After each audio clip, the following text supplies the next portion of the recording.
Hello বন্ধুরা, তো আজকে আমি চলে এসেছি মঙ্গলবারের লাঞ্চ থালি নিয়ে। তো মঙ্গলবারের লাঞ্চে আমার কি কি রয়েছে সেটাই তোমাদের সাথে শেয়ার করি। তো মঙ্গলবারের লাঞ্চে রয়েছে আমার গরম ভাতের সাথে কাগজি লেবু, আলু করলা সেদ্ধ, পুনকা শাক ভাজা, আর করেছি মাছের তেল দিয়ে আলু বেগুন পেঁয়াজ কাঁচা লঙ্কা দিয়ে একটা ভাজা করেছি, আর করেছি ফুলকপি আলু দিয়ে একটু হালকা করে মাছের ঝোল।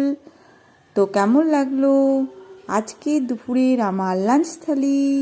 শুভ দুপুর বন্ধুরা, সবাই ভালো থেকো, সবারই দিন খুব ভালোভাবে কাটুক।